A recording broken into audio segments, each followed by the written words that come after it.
क्रांती news, आवाज सर्वसामान्यांचा।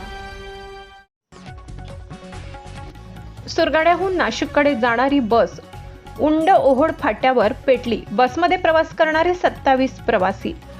सुरगाड्याहून नाशिककडे जाणारी राज्य परिवहन मंडळाची बस सुरगाणा तालुक्यातील उंड ओहोळ फाटा येथे अचानक पेट घेतल्याची घटना घडली। ही घटना चालकाच्या वेळीच लक्षात आल्याने मोठी दुर्घटना टळली।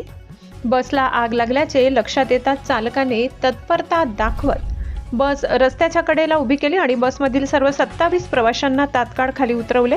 त्यामुळे सर्व प्रवासी सुखरूप बचावले। दरम्यान आगीची तीव्रता वाढू नये म्हणून परिसरातील नागरिकांनी तात्काळ मदत कार्य सुरू केले। रस्त्याच्या बाजूला असलेल्या शेतातील मोटारची पाईप घेऊन पाण्याचा मारा करण्यात आला। त्यामुळे आग आटोक्यात येऊन मोठे विघ्न टळले।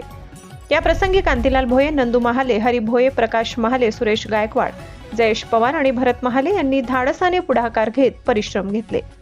त्यांच्या तत्परतेमुळे संभाव्य मोठी दुर्घटना टळल्याची भावना नागरिकात व्यक्त होत आहे। या घटनेचे नेमके कारण अद्याप समजू शकले नसून पुढील तपास सुरू आहे। महाराष्ट्र क्रांती न्यूज साठी वृत्त संकलन विभाग, सुरगाणा। अशाच नवनवीन बातम्या पाहण्यासाठी आमच्या महाराष्ट्र क्रांती न्यूज या YouTube चॅनलला लाईक करा, सबस्क्राईब करा आणि बेल आयकॉनला प्रेस करा।